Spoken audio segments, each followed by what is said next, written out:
Hi guys, welcome back to another session. मैं आभा भनोट लेकर आई हूँ आपके लिए करंट अफेयर्स का एपिसोड नंबर 816। आज की तारीख है 22 अक्टूबर 2020।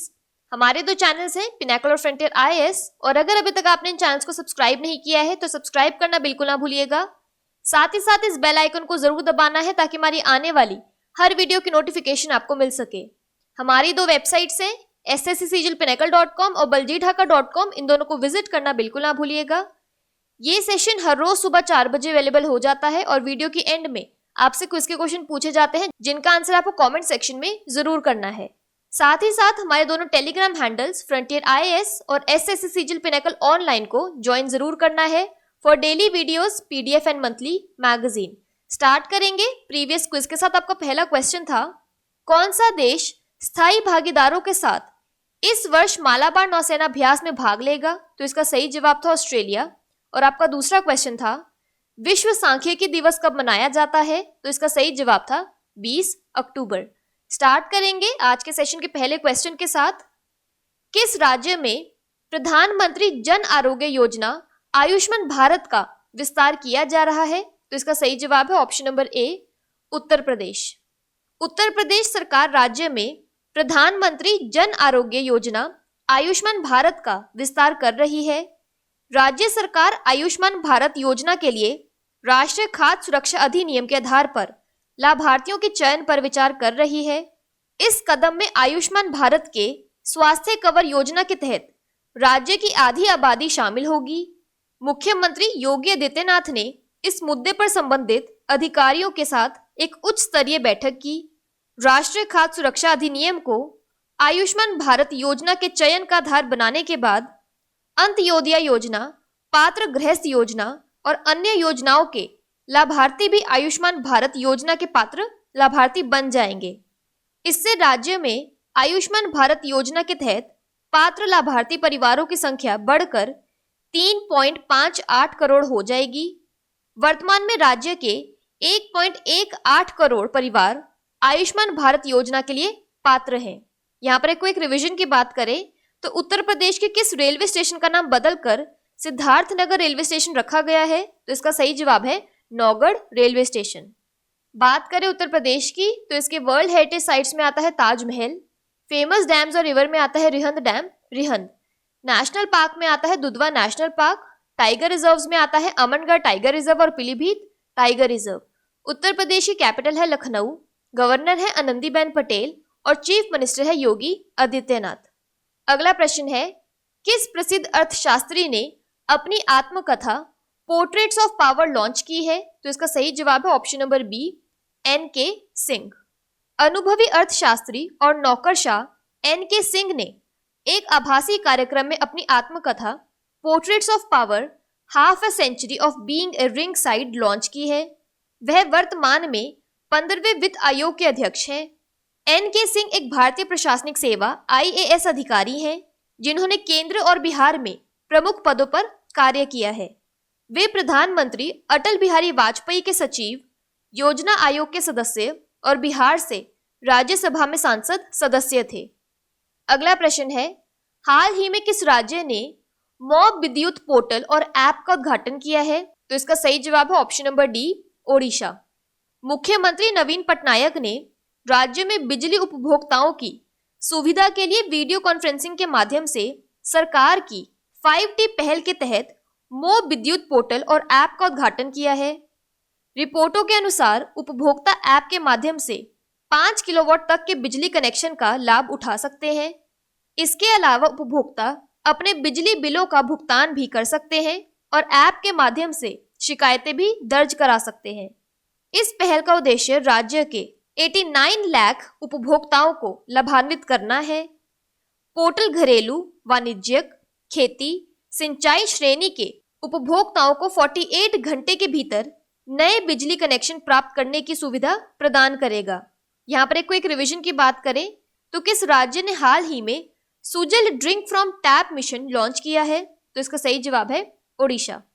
बात करें ओडिशा की तो इसके वर्ल्ड हेरिटेज साइट्स में आता है सन टेम्पल कोणार्क, डैम्स और रिवर्स में आता है हीराकुंड डैम महानदी और Indravati dam Indravati, national parks में आता है भिटारकनिका नेशनल पार्क और Similipal national park, famous lakes में आता है चिलिका लेक, ओडिशा की कैपिटल है भुवनेश्वर, गवर्नर है गणेशी लाल और चीफ मिनिस्टर है नवीन Patnaik.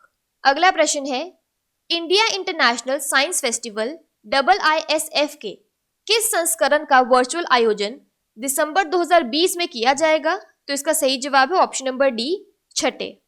India international science festival का छठा संस्करण वस्तुतः इसी वर्ष आयोजित किया जाएगा। वर्चुअल मीट पर फैसला केंद्रीय विज्ञान और प्रौद्योगिकी मंत्री डॉक्टर हर्षवर्धन ने लिया। इस वर्ष का आयोजन 22 से 25 दिसंबर तक होगा। विज्ञान महोत्सवों के पिछले संस्करणों की मेजबानी नई दिल्ली, लखनऊ और कोलकाता ने की थी। पहला साइंस फेस्टिवल दिसंबर 2015 में IIT दिल्ली में आयोजित किया गया था। इस आयोजन में भारत ने 2000 स्कूली छात्रों के साथ एक विश्व रिकॉर्ड बनाया था। IISF विज्ञान और प्रौद्योगिकी से संबंधित मंत्रालयों और भारत सरकार के विभागों और विज्ञान भारती विभा द्वारा संयुक्त रूप से आयोजित एक वार्षिक कार्यक्रम है। यहाँ पर एक क्विक रिवीजन की बात करें तो CSIR के डायरेक्टर जनरल है डॉक्टर शेखर सी मांडे और ICMR के डायरेक्टर जनरल है डॉक्टर बलराम भार्गव। अगला प्रश्न है, किस देश की प्रसिद्ध एथलीट सलवा ईद नसेर के खिलाफ डोपिंग के आरोपों को खारिज कर दिया गया है? तो इसका सही जवाब है option number A, Bahrain. Bahrain की 400 मीटर विश्व चैंपियन सलवा ईद नसेर के खिलाफ लगाए गए डोपिंग के आरोपों को खारिज कर दिया गया है। महिलाओं की 400 मीटर रेस की वर्ल्ड चैंपियन सलवा ईद नसेर को डोपिंग परीक्षण के लिए खुद को उपलब्ध नहीं कराने की वजह से जून में उन्हें अस्थायी तौर पर सस्पेंड कर दिया गया है। बात करें बहरीन की तो इसकी कैपिटल है मनामा और करेंसी है बहरीनी दिनार। अगला प्रश्न है, भारतीय वायुसेना IAF की पहली महिला अधिकारी कौन थी जिनका हाल ही में निधन हो गया? तो इसका सही जवाब है ऑप्शन नंबर सी, विजय लक्ष्मी रमनन। विंग कमांडर विजय लक्ष्मी रमनन भारतीय वायुसेना की पहली महिला अधिकारी का निधन हो गया। वह 96 वर्ष की थी। उनके पति विंग कमांडर KV रमनन का 1971 में निधन हो गया था। वे भारतीय वायुसेना के पहले दंपति भी थे।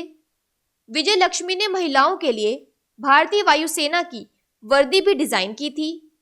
उन्होंने मेडिसिन के लिए बालफोर मेमोरियल मेडल जीता। विजय लक्ष्मी को 22 अगस्त 1955 को आर्मी मेडिकल कोर में नियुक्त किया गया था। यहाँ पर एक क्विक रिवीजन की बात करें तो राफेल लड़ाकू विमान उड़ाने वाली पहली महिला पायलट है फ्लाइट लेफ्टिनेंट शिवांगी सिंह।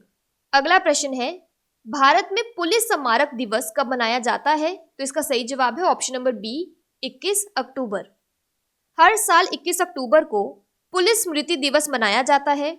21 अक्टूबर 1959 को पूर्वी लद्दाख में केंद्रीय रिजर्व पुलिस बल CRPF के 10 जवान शहीद हुए थे। देश के इतिहास में यह पहला मौका था जब सीमा पर सेना नहीं पुलिस के जवान शहीद हुए थे। इन जवानों के सम्मान में पुलिस स्मृति दिवस मनाने की शुरुआत हुई। इस घटना के बाद भारत ने चीन सीमा पर सेना व ITBP को तैनात किया गया था। PM मोदी ने 21 अक्टूबर 2018 को नवीनीकृत और पुनर्निर्मित स्मारक और संग्रहालय का उद्घाटन किया था। यहाँ पर एक क्विक रिवीजन की बात करें तो CRPF के डायरेक्टर जनरल हैं AP माहेश्वरी।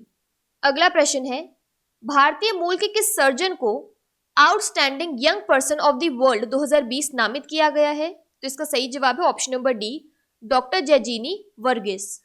ब्रिटेन की रहने वाली भारतीय मूल की सर्जन डॉक्टर जेजिना वर्गीस को स्तन कैंसर के निदान और उपचार के लिए उनके अविश्वसनीय वैज्ञानिक योगदान के लिए एक गैर लाभकारी NGO द्वारा outstanding young person of the world 2020 से नामित किया गया है। उनका नाम अंतर्राष्ट्रीय पुरस्कार के लिए UK से 10 नामांकन में से एक था। यह पुरस्कार विभिन्न क्षेत्रों में असाधारण उपलब्धियों के लिए 110 देशों से हर साल 40 वर्ष से कम आयु में उत्कृष्ट लोगों को सम्मानित करता है। वर्गीस को मेडिकल इनोवेशन श्रेणी में मान्यता दी गई है ताकि स्तन कैंसर से प्रभावित लाखों महिलाओं के जीवन को बहाल करने का उनका व्यक्तिगत मिशन बन सके। यह पुरस्कार उन्हें नवंबर की शुरुआत में जापान के योकोहामा में 2020 junior chamber international JCI world Congress में एक समारोह में प्रदान किया जाएगा। अगला प्रश्न है, भारत किस देश के साथ आयोजित किए जाने वाले joint working group JWG on coal की मेजबानी करेगा? तो इसका सही जवाब है option number B, Indonesia. Bharat Covid महामारी के कारण यात्रा प्रतिबंधों के कारण नई दिल्ली से वीडियो कॉन्फ्रेंस के माध्यम से भारत और इंडोनेशिया के बीच 5 नवंबर 2020 को होने वाले 5वें संयुक्त कार्यकारी समूह की मेजबानी करेगा। इसमें भारत सरकार की ओर से कोल मंत्रालय के अतिरिक्त सचिव श्री विनोद कुमार तिवारी और इंडोनेशिया गणराज्य के कोयला, ऊर्जा और खनिज मंत्रालय के महानिदेशक डॉक्टर रिदवान जमालुद्दीन द्वारा सह अध्यक्षता की जाएगी। एक दिन की बैठक भारतीय कोयला नीति सुधारों पर विचार विमर्श करेगी। बात करें इंडोनेशिया की तो इसकी कैपिटल है जकार्ता और करेंसी है इंडोनेशियन रुपया। अगला प्रश्न है, भविष्य के सभी चुनावों के लिए केंद्र सरकार ने हाल ही में चुनाव अभियान के खर्च को कितने प्रतिशत बढ़ाया है? तो इसका सही जवाब है ऑप्शन नंबर बी, 10%। चुनाव आयोग की सिफारिश के आधार पर लोकसभा और विधानसभा चुनाव लड़ने वाले उम्मीदवारों के लिए चुनाव खर्च की सीमा को 10% बढ़ा दिया गया है। खर्च की सीमा में बढ़ोतरी से बिहार विधानसभा चुनाव के साथ साथ लोकसभा और 59 विधानसभा सीटों पर उपचुनाव लड़ने वाले उम्मीदवारों को मदद मिलेगी। बीते माह निर्वाचन आयोग ने महामारी के कारण लागू किए गए प्रतिबंधों के बीच चुनाव प्रत्याशियों के लिए चुनाव प्रचार में आने वाली कठिनाइयों को ध्यान में रखते हुए महामारी के दौरान होने वाले सभी चुनावों के लिए खर्च की सीमा में 10% की बढ़ोतरी की सिफारिश की थी। लोकसभा चुनाव में उम्मीदवार को प्रचार के लिए अधिकतम खर्च 77 लाख रुपए हो सकता है, जबकि पहले यह राशि 70 लाख रुपए थी। वहीं अब विधानसभा चुनावों के दौरान प्रत्याशियों द्वारा 30.8 लाख रुपए खर्च किए जा सकते हैं, जबकि पहले यह राशि 28 लाख रुपए थी। बात कर लेते हैं आज के सेशन के क्विक समरी की। तो आयुष्मान भारत स्कीम को उत्तर प्रदेश में एक्सपैंड किया गया है। Portraits of power NK Singh की ऑटोबायोग्राफी है। मोब विद्युत पोर्टल और ऐप ओडिशा में लॉन्च किया गया है। India international science festival IISF का 2020 में 6th एडिशन है। बहरीन की सलवा इद नसेर के डोपिंग चार्जेस को डिसमिस किया गया है। First women Indian air force officer जिनका हाल ही में निधन हो गया है, Vijay Lakshmi Ramanan. Police commemoration day October 21 को मनाया जाता है। Outstanding young person of the world 2020 का अवार्ड डॉक्टर जैजीनी वर्गीस को दिया गया है। इंडिया और Indonesia 5th joint working group on coal की मेजबानी करेंगे। इलेक्शन कैंपेन के एक्सपेंडिचर को 10% से हाइक किया गया है। बात कर लेते हैं आज के सेशन के क्विज फॉर द डे की। आपका पहला क्वेश्चन है, किस प्रसिद्ध अर्थशास्त्री ने अपनी आत्मकथा पोर्ट्रेट्स ऑफ पावर लॉन्च की है? और आपका दूसरा क्वेश्चन है, भारतीय वायुसेना IAF की पहली महिला अधिकारी कौन थी जिनका हाल ही में निधन हो गया? और अगर अभी तक आपने हमारे चैनल को सब्सक्राइब नहीं किया है तो सब्सक्राइब करना बिल्कुल ना भूलिएगा। साथ ही साथ इस बेल आइकन को जरूर दबाना है ताकि हमारी आने वाली हर वीडियो की नोटिफिकेशन आपको मिल सके। हमारी दोनों वेबसाइट्स sscglpinnacle.com और baljidhaka.com को विजिट करना बिल्कुल ना भूलिएगा। साथ ही साथ हमारे दोनों टेलीग्राम हैंडल्स को ज्वाइन जरूर करना है। Thank you so much.